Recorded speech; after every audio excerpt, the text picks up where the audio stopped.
All right, let's see how sharp you really are. 10 questions. No hints, no second chances. I'll give you the statement. You decide, fact or fiction? Think fast, trust your instincts, and keep score, because when it comes to contracts, one small assumption can become one very expensive mistake. Ready? Let's test your knowledge. Question 1. Here's your first statement. A contract is not legally enforceable unless it is written on paper and signed by both parties.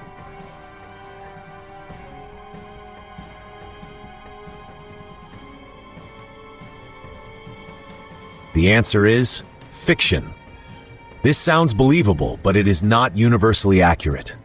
Depending on the jurisdiction and type of transaction, a contract may sometimes be formed verbally, electronically, through messages, or even through the conduct of the parties. A person might offer to perform a service for a stated price, the customer might accept, and the professional might begin working. Those actions may help demonstrate that an agreement existed, even if nobody signed a traditional paper document. However, some contracts must satisfy specific formal requirements, and proving the terms of an unwritten agreement can be extremely difficult. What was included? When was payment due? How many revisions were promised? Who owned the finished work? A written agreement creates a clearer record of what both parties accepted. The important lesson is this: a missing signature does not automatically mean that no contract exists, but relying on an informal agreement can expose everyone to unnecessary uncertainty.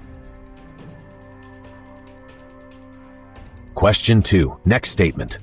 An electronic signature is automatically less valid than a handwritten signature.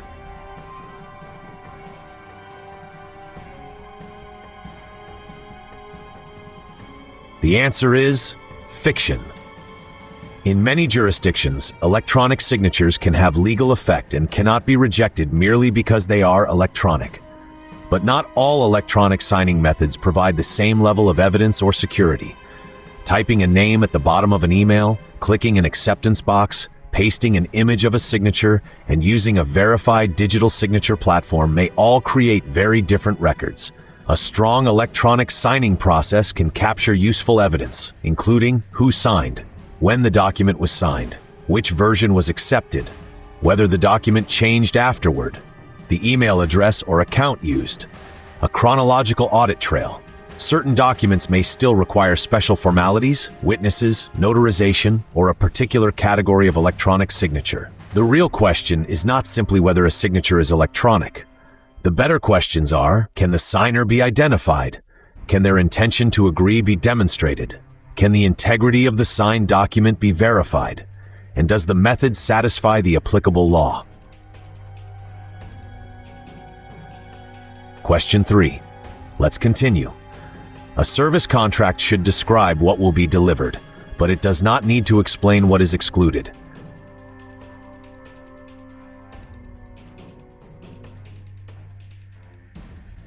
The answer is fiction. This is where scope creep begins. A contract may say that a professional will build a website, manage social media, create a logo, or provide consulting services. But what does that actually include? Does a website project include written content, product uploads, mobile optimization, maintenance, hosting, search engine optimization, or unlimited revisions?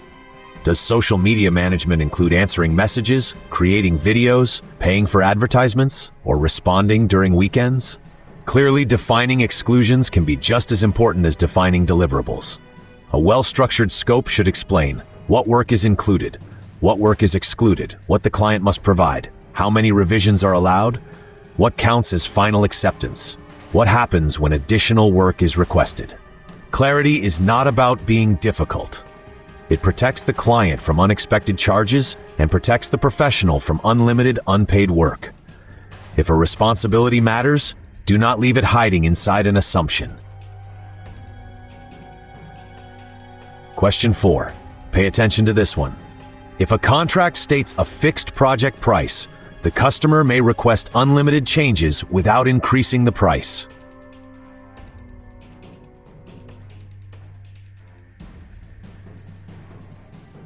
The answer is fiction.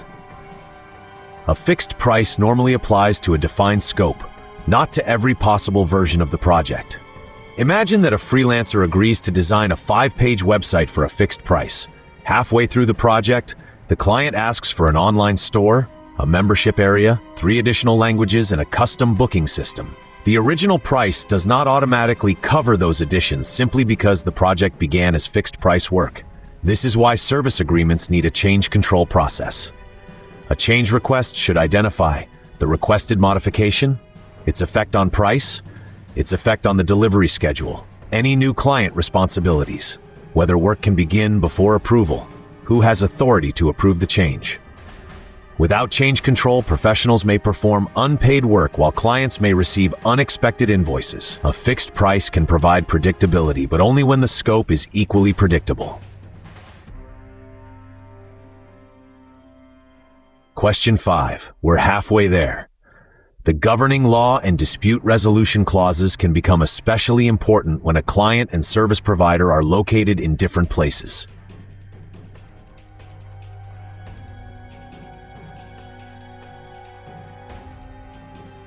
The answer is fact.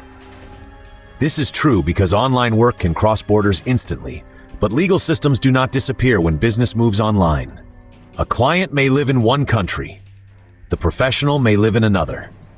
The platform facilitating the transaction may operate from somewhere else.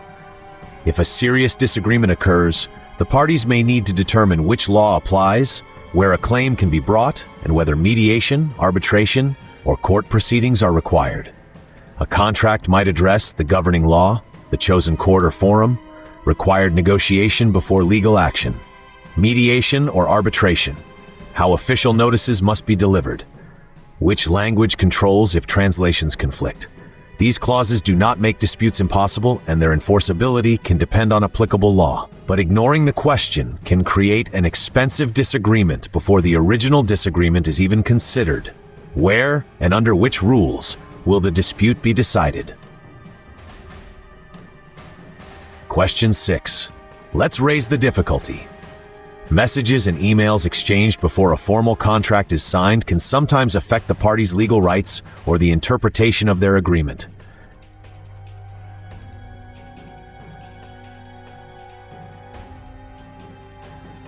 The answer is fact.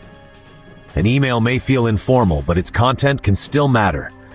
Suppose a client emails, "I accept your offer of €2,000. Please begin Monday." The professional replies, "Confirmed. I'll start Monday." Depending on the facts and applicable law, that exchange may help demonstrate an offer, acceptance, intention, and agreed terms. Earlier communications may also create confusion when they conflict with the final contract. This is why a carefully drafted agreement may include an entire agreement clause explaining that the signed contract replaces earlier discussions, presentations, messages, or proposals. Professionals should avoid assuming that phrases such as these are harmless. "Don't worry, we'll include that. You can cancel whenever you want. We guarantee the result. Payment can wait until the business becomes profitable." Before sending a message, ask yourself, would I be comfortable seeing this sentence presented as evidence of what I promised? Informal communication can create very formal consequences. Question 7. This one catches people off guard. A person can sometimes accept a contract through their actions, even if they never say or write the words "I accept."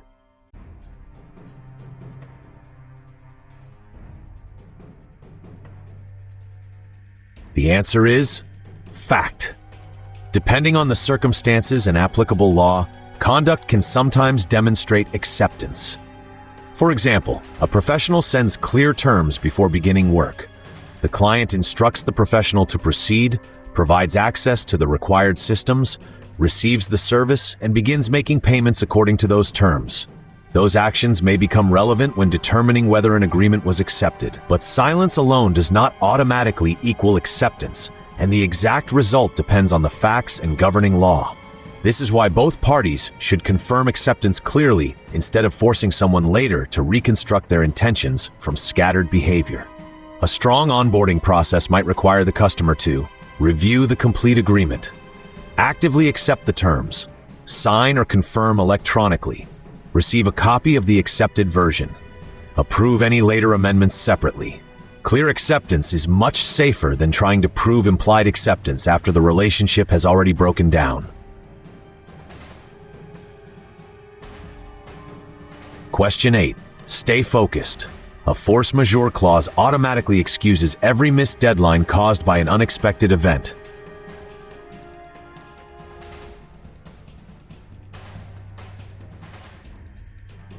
The answer is fiction. A disruptive event does not automatically erase every contractual responsibility.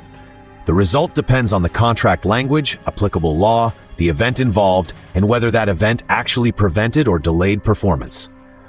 A force majeure clause may address events outside a party's reasonable control, such as certain natural disasters, government actions, infrastructure failures, conflicts, or other major disruptions. But several questions may still matter. Was the event covered by the clause? Did it genuinely cause the delay? Could reasonable steps have reduced the impact? Was the other party notified on time? Was performance impossible, or merely more expensive or inconvenient? What happens if the disruption continues for months? A strong clause may define notification duties, mitigation requirements, suspended obligations, revised deadlines, and termination rights. Something unexpected happened is not a universal escape button. Question 9. Almost there. Calling someone an independent contractor in an agreement always guarantees that the person will legally be treated as an independent contractor.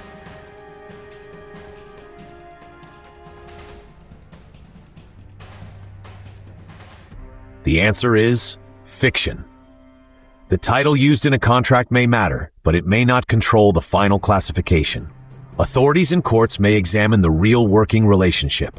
Depending on the jurisdiction, relevant factors may include who controls how the work is performed, whether the person can work for other clients, who provides tools and equipment, how and when the person is paid, whether the person carries financial risk, how integrated the role is within the business, whether the arrangement resembles ongoing employment. A business cannot necessarily transform an employee into an independent contractor simply by placing that label at the top of a document. Misclassification can lead to disputes involving taxes, wages, benefits, insurance, and employment protections. The contract should reflect the real relationship. Changing the label without changing the reality may change very little. Question 10. This is the final question, and it's the one that surprises most people. A strong contract is designed only for situations in which one party fails to perform.